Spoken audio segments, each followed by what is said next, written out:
And welcome to this workshop of the Board of Education. My apologies for the delay in getting started, everyone. Tonight, the Board of Education will hear updates from the Superintendent of Schools, Dr. Mark Bedell, and his staff on the Superintendent's recommendation for Phase 1 Redistricting North. Tonight's workshop is open to the public, but no public questions or testimony will be taken.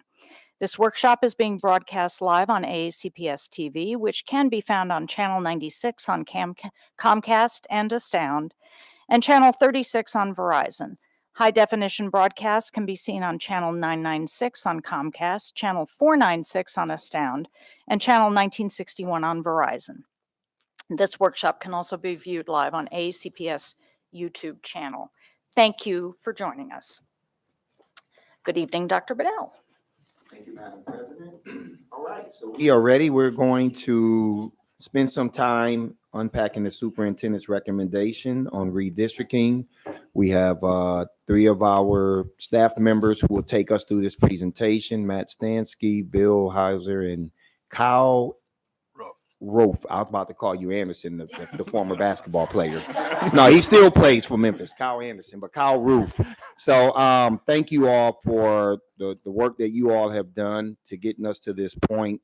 And we're pretty excited about this discussion we'll have with the board tonight for the community's consumption on Phase 1 of redistricting. So I'll pass it over to staff.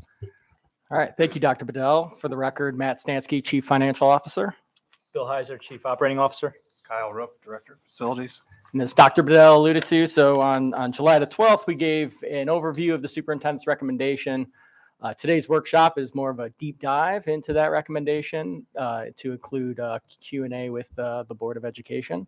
So we'll walk through the recommendation. We will go through the engagement summary since the release of the recommendation on July the 12th. And then again, we'll talk about next steps.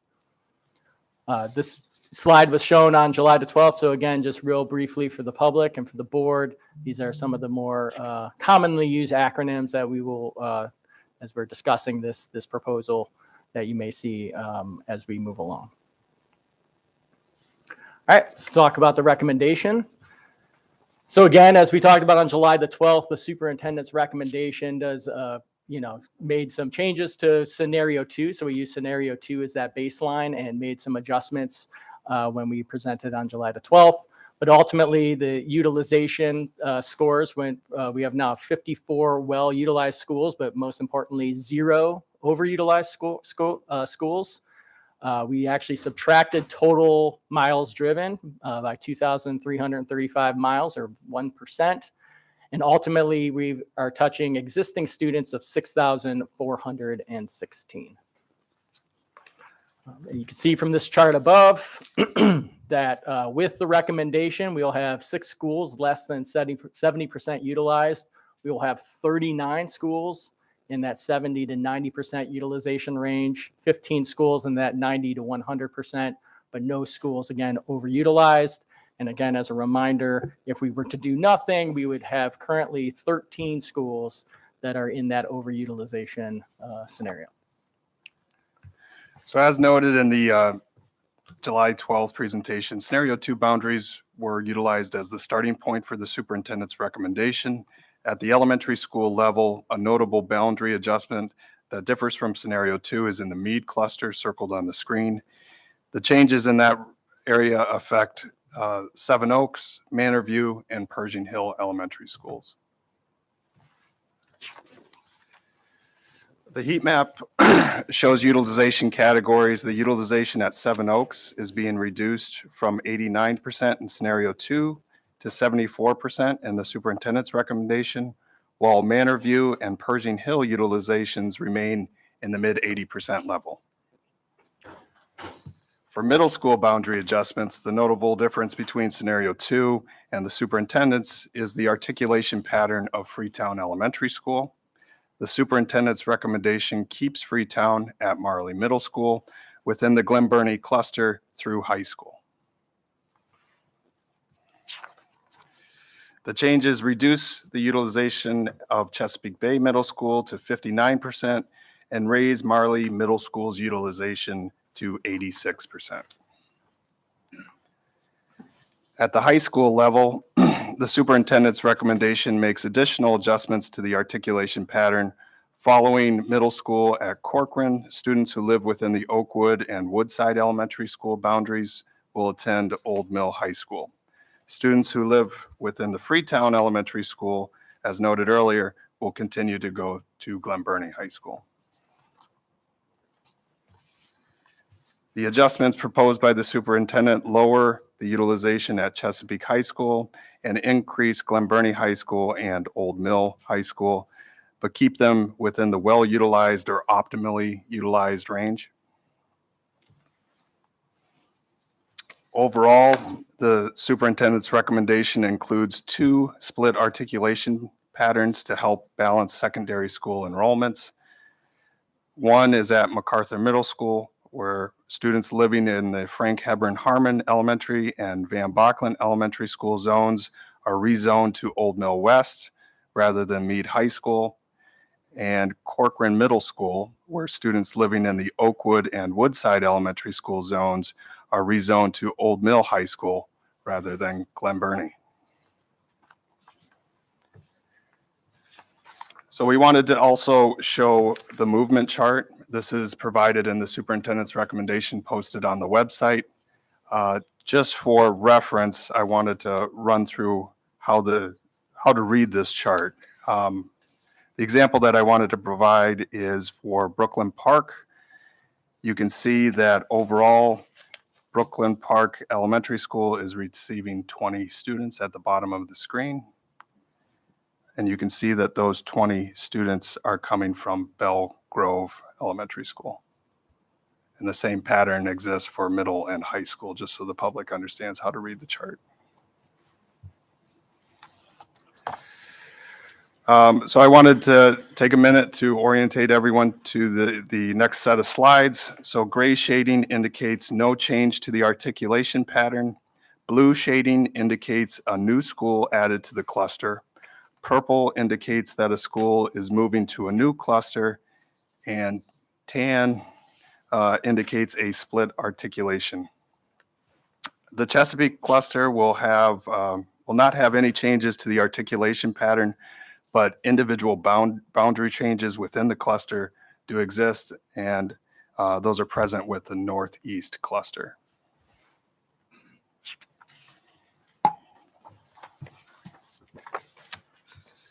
The superintendent's recommendation for Glen Burnie cluster recommends Oakwood, Quarterfield, and Woodside would leave the Glen Burnie cluster. George Cromwell and North Glen would be added to the Glen Burnie cluster from North County. In addition, Corcoran Middle School would have a split articulation with Old Mill cluster.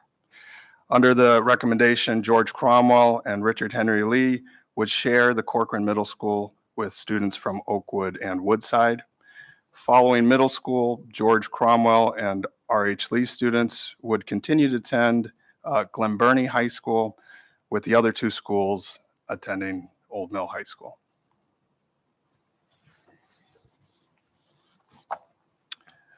In the Meade cluster, we have Frank Hebron Harmon and Van Bocklin Elementary Schools being reassigned to the Old Mill West cluster, but they will continue to attend MacArthur Middle School. This results in the split articulation pattern and the tan noted on the screen.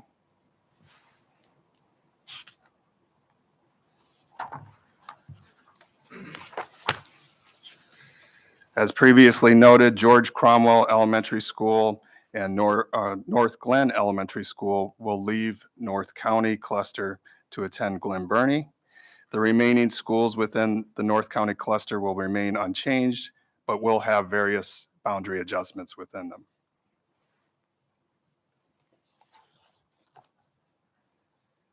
Northeast cluster articulation pattern remains unchanged, but again, various boundary adjustments are made.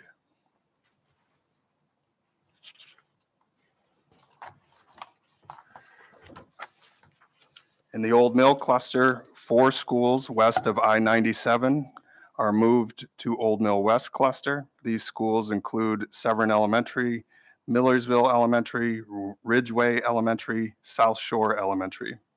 2 elementary schools, Oakwood Elementary and Woodside, are added to the cluster and will share Corcoran Middle School with Glen Burnie cluster students prior to moving to Old Mill High School.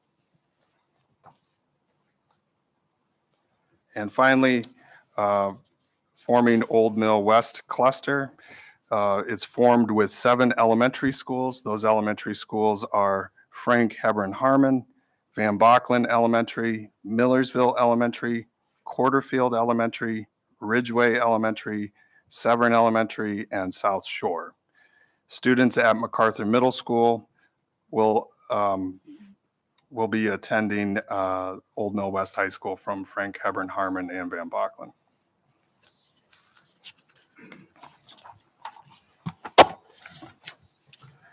So as noted on July 12th, there's no significant difference in the number of walkers among the 2 scenarios in the superintendent's recommendation. There is estimated to be approximately 200 more bus riders within the study area.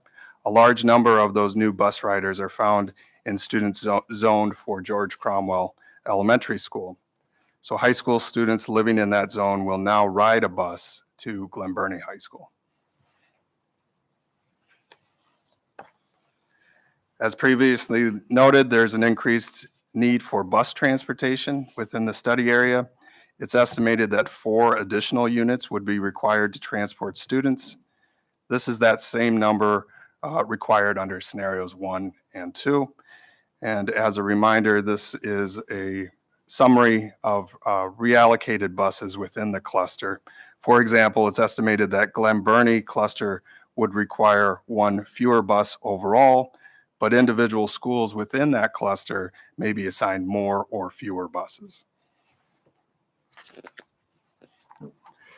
Again, we went through this on July the 12th, but again, to remind the board and the public, the recommendation from the superintendent is that for legacy students or students that are entering the 12th grade in the 2024-25 school year, they will have the option to remain at the school they are currently assigned. They would have to register for our legacy student transfer portal. And the other component is that they must provide their own transportation. So again, I just want to reiterate, this is really a decision based on our limited transportation capacity, given the number of students that will be moving from school to school. And again, to be perfectly clear, the plan, this would also include Old Mill West High School. So the plan would be to open that school in the 24-25 school year, grades 9 through 12, with the option of the 12th graders moving into that school having the option to stay at the school that they currently attend right now. Again, with magnet students, the plan is to keep the magnets enrollments and students status quo to what they are now. So you see the example on the screen. If there's a magnet student whose home school is currently North County High School and they are enrolled through the lottery process in the North County STEM program, they would remain at North County High School regardless if their boundary assignment were to change. Quickly walk you through the engagement summary. So as of Wednesday the 19th, we have had 812 unique website users, just over 1,000 web tool page visits, 750 unique address searches, and 66 map comments. All right, we'll quickly again go through next steps. August the 23rd is the meeting where the board is deciding to what proposal or proposals to take to public hearing. Those public hearings and briefings would happen in September and October. And again, the tentative plan would be for the board to adopt a proposal on redistricting on the November 15th board meeting, which would then have this take effect in August of 24 for the 24-25 school year. And with that, Dr. Tobin, Dr. Bedell, members of the board, we'll be happy to entertain any questions you may have. Thank you very much. I am going to go around in roll call order, ask my colleagues for their questions, and I'd like to ask maybe two questions in the, as many as two questions in the first round. And if there are additional questions, we will come back and do another round. So, Ms. Dent, you're first on the hot seat tonight. I have no questions. I just want to continue to echo what I said before, is that I appreciate all the work that you all have put in, and my questions about the seniors that does opt in to stay in their schools is just looking for a way that we could not increase transportation issues, but just find a way that we could make their senior year a little bit more memorable with the friends that they've shared over the 9th through 12th grade. I realize that. Got it. Dr. Bedell has said it to me 4 times. He'll probably say it again when we meet in a couple more weeks. But I still would like to remind you all that that year, it was important to you. It was important to me. And it's a lot. Yes. And so we do have to redistrict. It is the work that you all have put into this to get this to 0. My hat's off to you. I don't even know that it will work, but I know it looks really good. Okay, so seriously, I do. It looks really good, and I really don't have any questions at this time. Thank you. Faint praise, Ms. Dent. Mr. Lynn. Thank you. So as a rising senior, I just had a question about like the parking situation for seniors going for the 2024, 2025 school year. So if the seniors elect to stay at that school and let's say they are driving to school, are there any like foreseen issues with like maybe there's not enough parking spots if there's new students coming to that school and also those students choosing to stay at that school? So that is a really good question, something I don't think that we've considered. And I think that would be something we need to take back and talk through if we need to look at our parking procedures at high schools to accommodate legacy students. So thank you for bringing that up. To be honest, hadn't had a discussion about that point yet. So So we'll follow back up with you for sure. Yep, no problem. But Yep. that's my only question. Thank you. Thank you. I think we're already learning Mr. Lynn will keep us all on our No toes. doubt. Mr. Silkworth. Yeah, he's a tough act to follow. I found that out last time. So I want to thank everyone. This presentation plus what we have had is really helped to clarify some things. A great job. I do have a couple questions. I would like to agree with Ms. Dent. I had on my notes about the legacy students, so I'll just put that out there. My senior year was an important year for me a few years ago. Regarding the utilizations, I think there are 15 schools in the well-utilized category between 90 and 100%. The great news is there are no schools above 100%. If we were to stay where we are, we would have, 27 schools or whatever. My question is, of those schools that are at 90 to 100%, are they close to, are they at like 98? Are they close to getting up to 100? Or are most of those at the 90 to 92% range? So the particular table is on pages 13 and 14 of the superintendent's recommendation, not necessarily the slideshow in front of you. But there are utilization tables that go through each individual school. Looking through the list, there appears to be one that's near 100% and a few that are right around 98, 96%. So we do have some that are close to that 100%. Okay. So this is like a point of clarification about the Old Mill cluster. Old Mill West is going to be opening up in 2024. And based upon the superintendent's recommendation, there's a group of students that are going to go to Old Mill West. Group of students are going to go to Old Mill High School, as is indicated here. Can you kind of clarify a little bit the time frame? There's some confusion. For instance, if I'm a student that is in the district where I'm going to Old Mill West, so I know where I'm going in 2024. If I'm a student that is in Old Mill, staying at the Old Mill, I'm going to stay at the Old Mill site. But at some point in time, there's going to be construction of a new Old Mill High School. And so my question is, of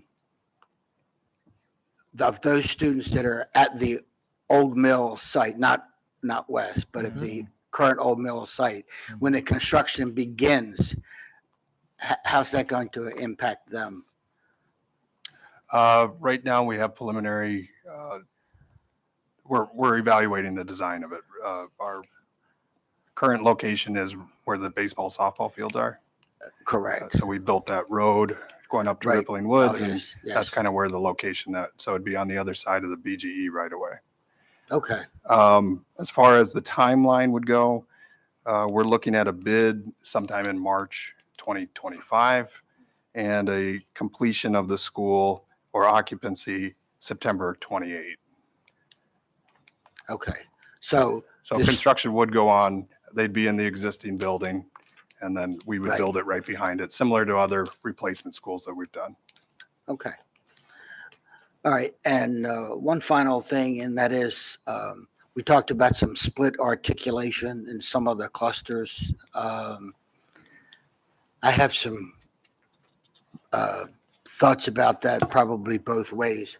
And I'm just wondering about how impactful the articulation split will be on some of our students. So looking back at prior redistrictings and processes, Crofton Middle School was a split articulation for a number of years. So students would go between Arundel cluster and South River cluster. All right. Thank you. Thank you. Ms. Frank? Yes, thank you. Yeah, I also wanted to ask some questions about the split articulation. Without splitting up the middle schools into separate high schools, can you get below that 100% mark in these schools? Or is the reason that you're doing the split articulation because there's no other way to get below the 100%? It's really balancing those secondary school enrollment and trying to, I guess, let me look at so I can talk and.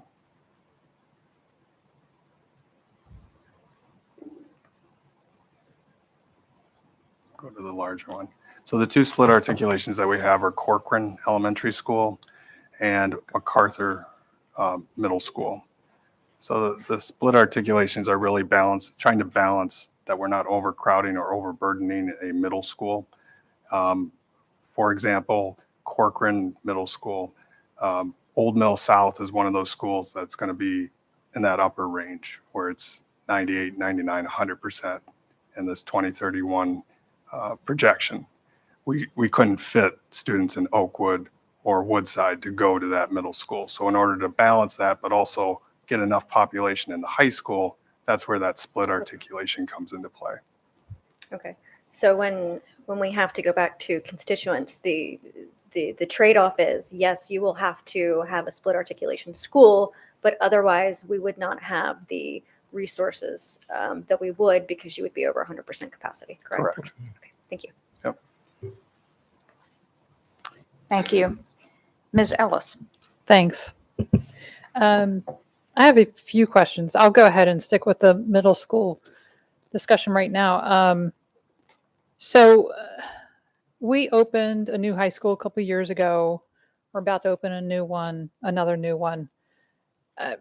Basically, at this point, we've kind of got a middle school shortage, right?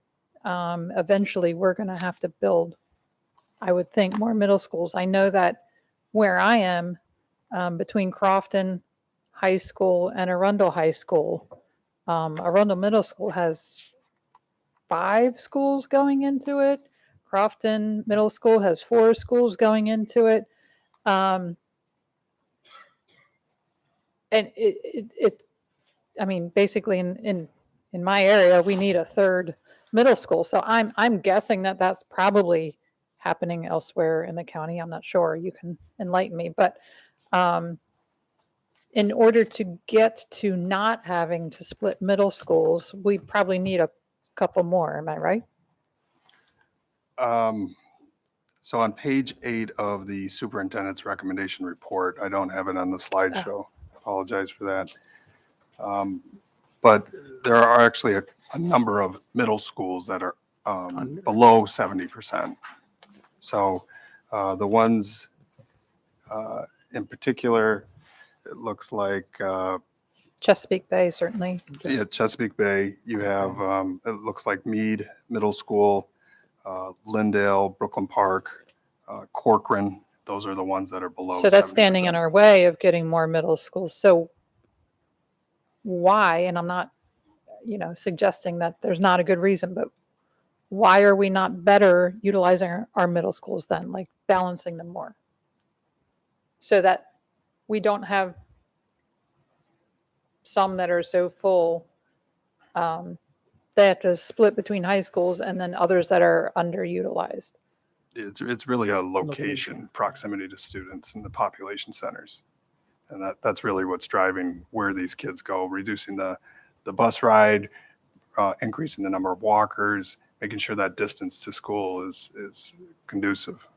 So in our more populated areas is where Yeah. we have a shortage, but we're not going to be able to add schools because we're underutilized elsewhere. Well, it all depends on your adjacencies. That's really what we look at when we look at how to expand a middle school or any other school. For example, Crofton Middle School, we were able to put an addition onto that for that very purpose, right? There was a need between Arundel and Crofton, and we were able to put an addition on both of those schools. And Arundel's going to need another one, right? It's just, yeah. Eventually. Yeah. Okay, so yeah, I don't want to beat that one to death. I'll be meeting and asking some more detailed questions. And again, for the public, reminder of the timeline was it August 23rd, the board will take any proposals to the public at that time. So now is the time where we are rolling up our sleeves and looking at what all the possibilities are. And so my best advice to any concerned members of the community is reach out to your board member if you have a specific concern about your area, if they're going to be of any help. Okay, can you go to page 7? The yeah, it's on there. Actually, no, it's Am I going the the right way? colored one, right? It has different colors. Oh, That one. yeah, that one. All right. So help me out because I got to believe other people are wondering. If you look at some of those shapes, like look at, again, this is my neighborhood school is Millersville Elementary, which is the purple one, number, I think, 63. And that borders South Shore Elementary. Mhm. You would think if this were done in a mathematical way that it would be more compact, like the purple would be more north and the blue would, like it wouldn't wrap around. Can you explain how this type of Sure. shape happens so that someone down on the southern tip of that purple area is going to school all the way up at Millersville Elementary? So what we try to look at is road networks as well as population centers. If there's a main road that can take you up to Millersville Elementary School from that southern point, and then as well as balancing the two schools, that's really what we're looking at. Anne Arundel County is a unique county geographically. We have a lot of shoreline. We have a lot of unique waterways and features that kind of break up the roadways. And that's one of the reasons that you see some of these interesting looking Right. boundaries. But another aspect of looking at this map, we call it north, phase 1 north, phase 2 south, right? But you see south dips way up in the north and north dips way into south. Mhm. So looking at those borders, perhaps some of those in 63 and 98 could end up going to southern schools in phase 2. Is that correct? For Again- example? Again, we haven't made any decisions on No, phase of course, there's no 2. decisions. That could happen there, right? Like they could, Yeah, is that right? I suppose anything's possible. I mean, Well, I mean, I'll just, yeah, anything is possible. Absolutely, depending on when we get our data, how we look at the future trends, and I guess you're alluding to potentially phase 2. correct. Right. So we haven't arrived there yet, but I think everything is on the table. There's Right. nothing off the table. Right. Thank you. And for those that are close to 100%, since we're doing this now, why are we allowing schools to be that close? Are we just so secure that the growth in those areas is Well, done? I think it's important to remember that those are 2031 projections, Mm. right? So it accounts for development, large scale development, and throughout the study area. So it's unlikely that they would open in 2024 at that 100% level. Mhm. But I think it's important to keep that in mind as well. Okay. All right. Thank you very much.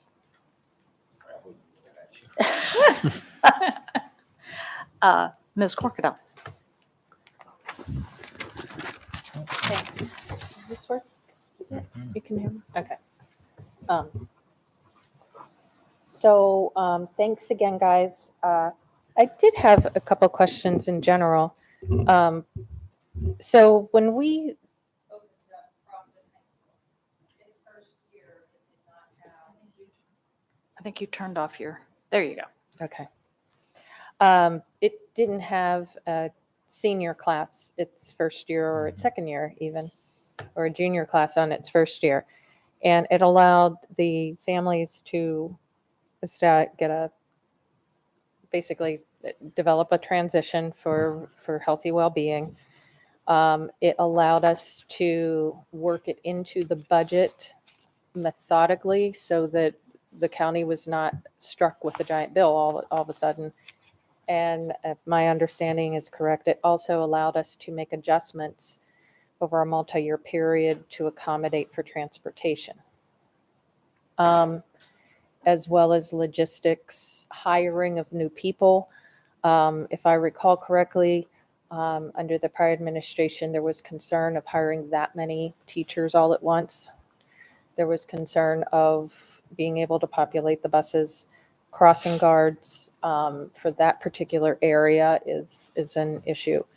And so I noticed, and I presume because we're making a lot of changes, not a changes for one, that we're doing it all in one fell swoop minus the legacy program.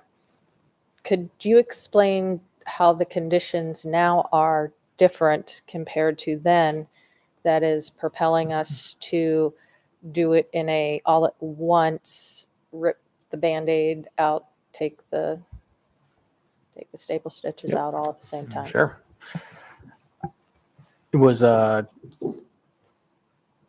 we were, internally deliberated for a long time about this, but I think the key difference here is Crofton had 2 high schools, right? South River and Arundel.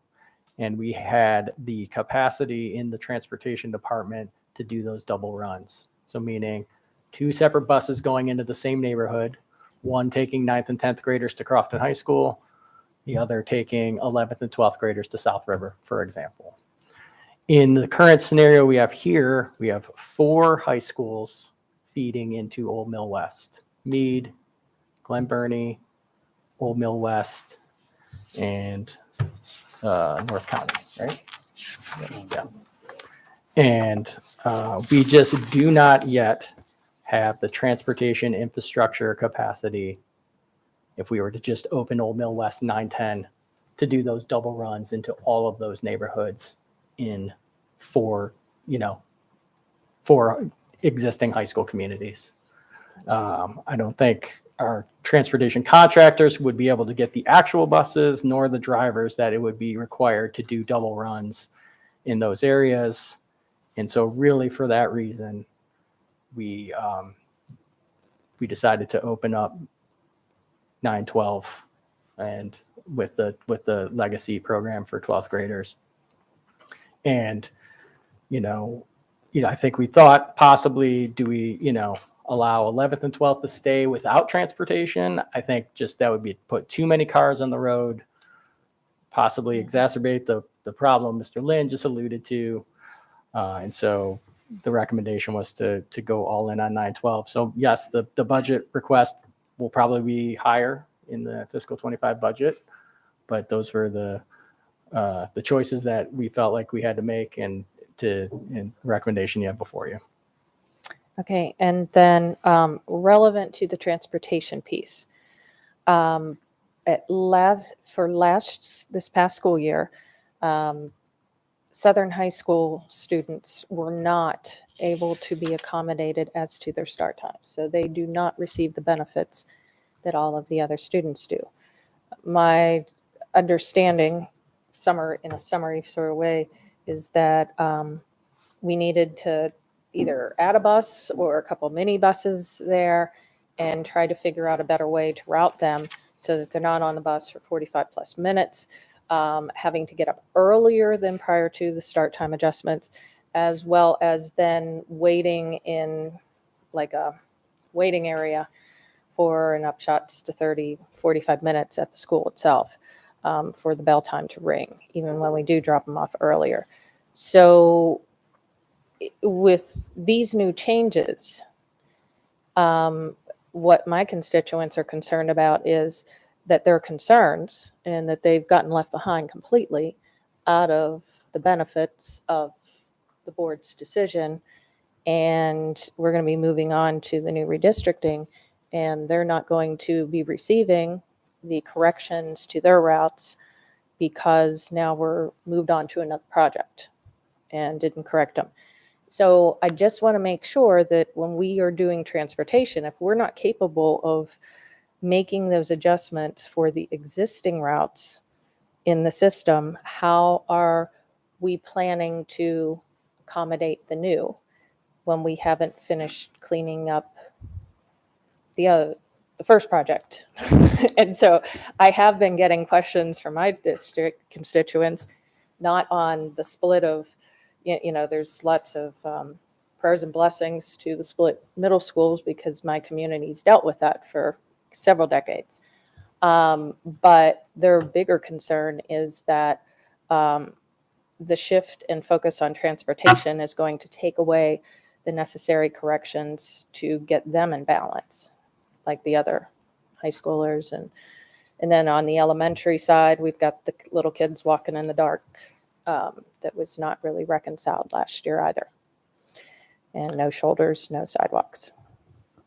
Yeah, I think you make some really good points, and I personally have taken responsibility for transportation and working with them closely. So we've hit the ground running. We feel really, really good about the number of vacancies at this point, for transportation and bus drivers and the addition of vans in that sequence. But I think your points are well taken. So what I'd like to do is go back and meet with transportation and make sure those concerns in South County are addressed. Yeah, I just would hate for us to start putting in new for new stuff when we haven't taken care of the older yet. Let me answer a little bit of that because it's twofold. And you're talking about two different scenarios. One around the impacts of starting times, right? Which we absolutely recognize that we started the school year off in a pretty big hole from a vacancy standpoint with transportation. I probably 60 something vacancies compared to what we're under 20 now, Yep, somewhere in that range, compared to where we were last year at this time. So we're in a much better situation, but we also know that, having our van system has also helped with some of those areas that we know the routes are significantly longer, or even some of those routes where we have singletons where we've had to pick people up in vicinities and transport them, whether it's to a different county or a facility where kids have to be educated, or McKinney-Vento kids. So that is a factor, and I thank you for your response, because that's something that we do want to make sure that your constituents know we're not losing sight of.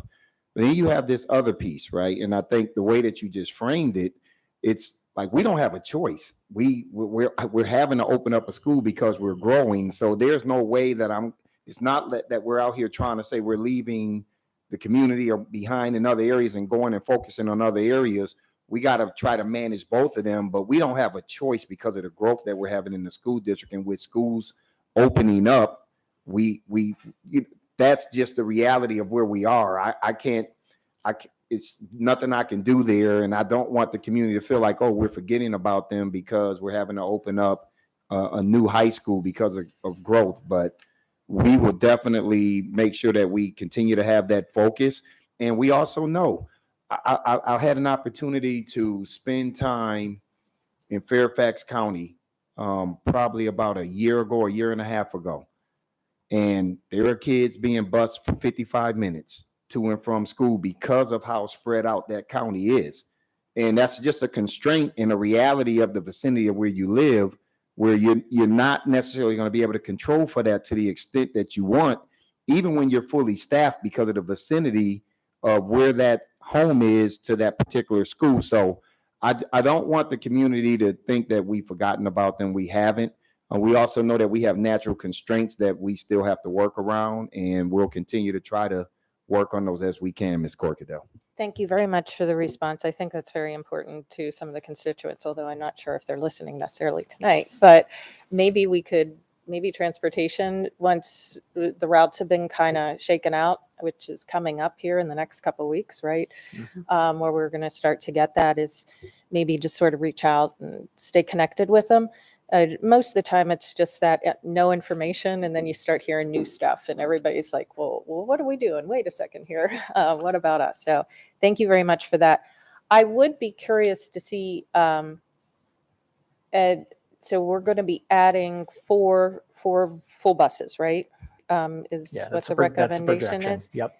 And then those four buses, they will need to be procured where they put in this year's budget, because I know there's that 6 months to retrofit them and So all that we jazz. actually have more procured buses than quote needed at the moment because of the van program. So we have existing contractual agreements for routes. So those four buses we'll be able to procure without additional funding. That's great. There you That's go. good news. Another because that- benefit yeah, of the uh-huh. van program. Yeah. Yeah, because I think that's part of that optic. People heard 4 more buses and they're going, oh, we're going out and we're buying more Right. buses for Yeah, this and over here. I think it's important. This board, previous boards have talked a lot about efficient routing and Mhm. the software, and it's worked. Like we've been able in certain instances to consolidate routes and free those buses up. And so when we have to do things such as this, those buses are already under contract. Now the companies just have to hire the driver and be ready to go. Oh, I'm sure if Holland Point only has, 10, 15 kids between Holland Point and Rosehaven, that doesn't make any sense to bring Right. it, to drive a full bus down there when that's the total, including elementary, middle, and high school.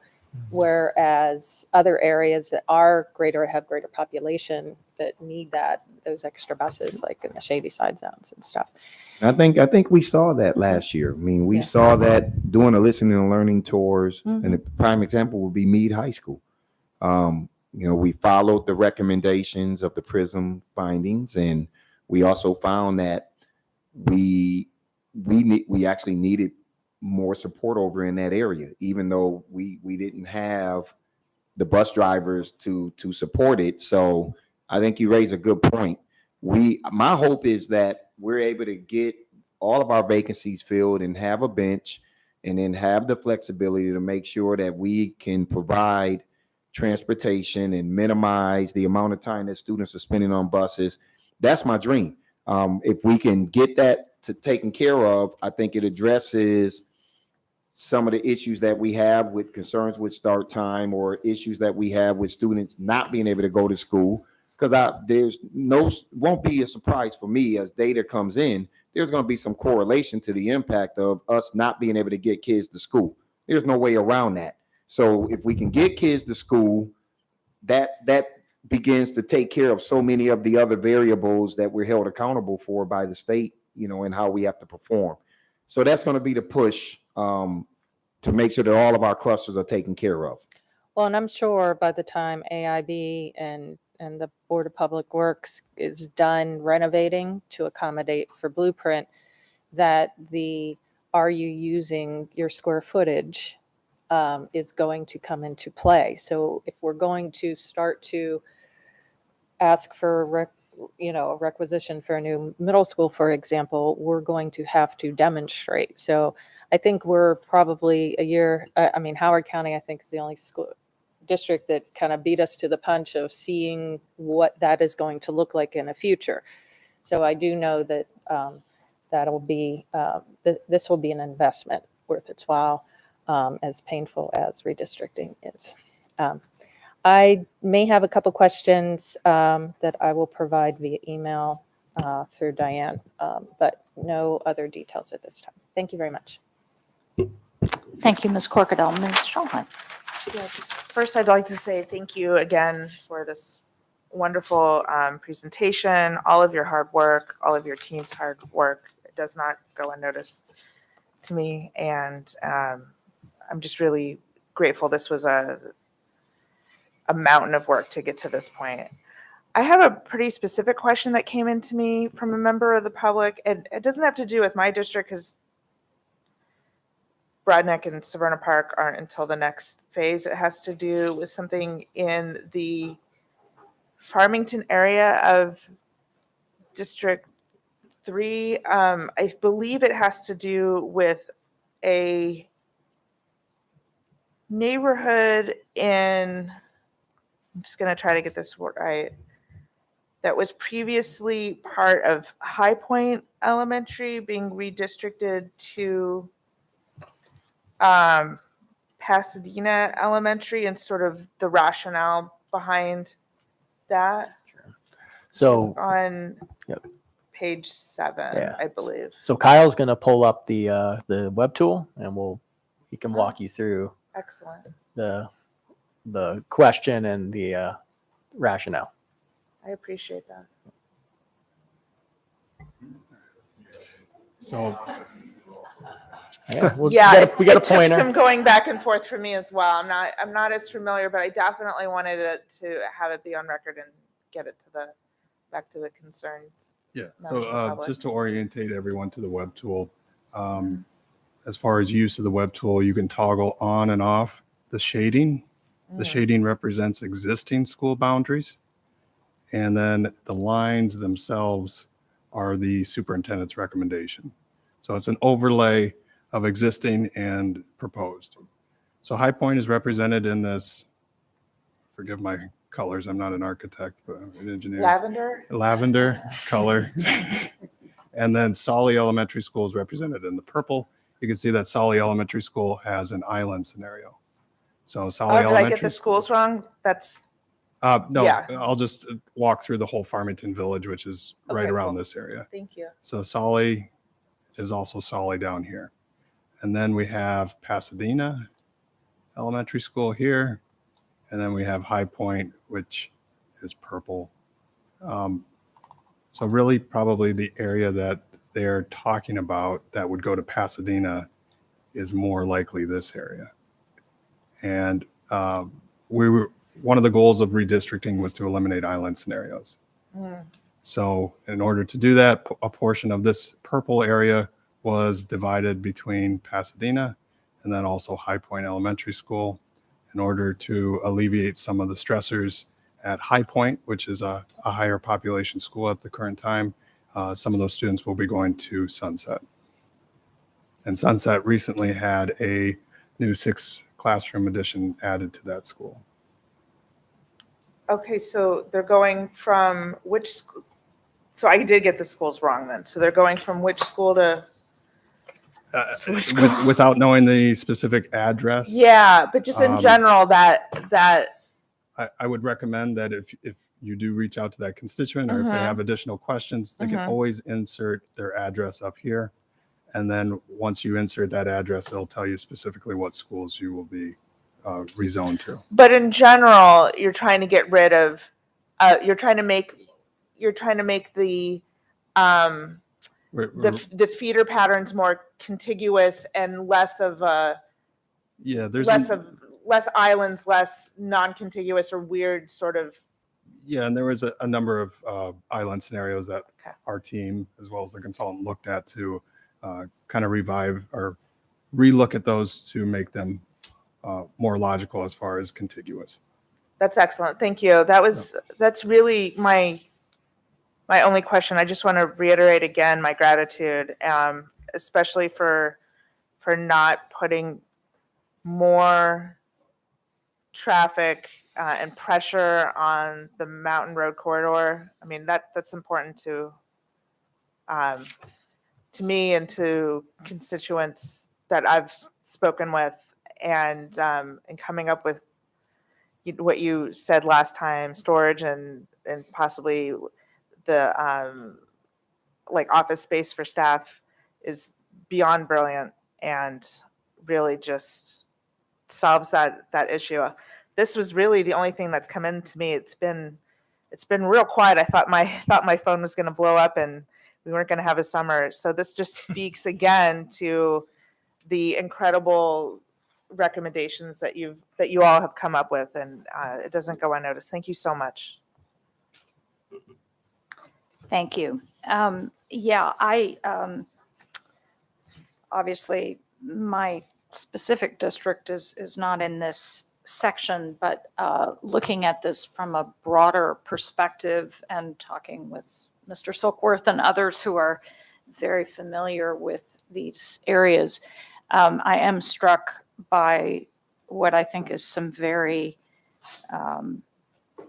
creative work that's been done to make sure that this gets as balanced as it possibly can be.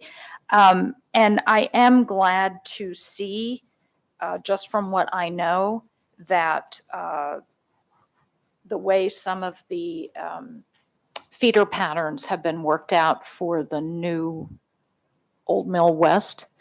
I'm glad to see students who are going to have an opportunity to be in that brand new, beautiful school that a few of us got a chance to see a couple of weeks ago. Van Bachlen and others that are going to be districted into that. I'm very glad to see that. I also we were talking about occupancy rates, and as Mr. Roof pointed out, these are 2031 projections. But remind me, I know the county council recently passed an ordinance around this. It is my understanding, am I correct, that the limits at which a school would have to be closed have been increased? Is that correct? Correct. Yeah, so they, couple things happened in that legislation. The current, or the old limit was 95% of state rated capacity. It's now been moved to 100%. Mhm. So it was a 5% increase. But I think an important piece was the adjacency piece. Mhm. So if a school is closed, but there is an adjacent school that is under capacity or under SRC limit, development may move forward Mhm. if there's adjacency, which obviously signaled to us, I think publicly, that additional or more redistricting may be required in the future. Yeah. As the county, I guess, tries to tackle affordable housing issues. Mhm.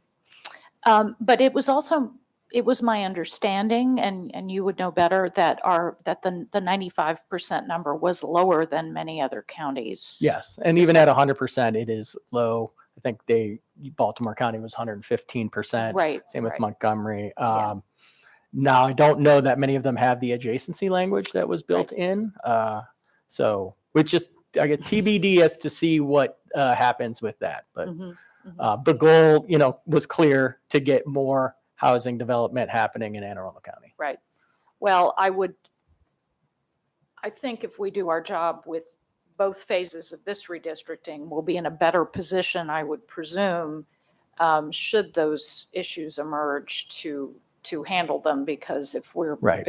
balancing from the beginning on a broader scale. Yep. And I think, as Mr. Roof indicated, we took existing known developments into account for Right. this. What is not taken into account is any future approvals based on legislative changes that Right. occurred just recently. Yes, as they do. Yep. All right, is there, I'll just quickly go around if anybody has additional questions. Ms. Dent? Mr. Lynn? Mr. Silkworth? Ms. Frank? No. Ms. Ellis? Ms. Corkadell? Ms. Schalheim? Well, and I have no additional questions, so I think that concludes our questions for tonight. Thank you all very much. This is extraordinary work. We deeply appreciate it. Thank you. Real quick, the three gentlemen in the back did Omen's work: Greg Stewart, Jeff Hagan, Raf from WXY. Thank you, guys. Thank you. This has been no small undertaking, and we do appreciate it. Thank you all. Thank you, Dr. Bedell. Have a good night, everyone. Good night.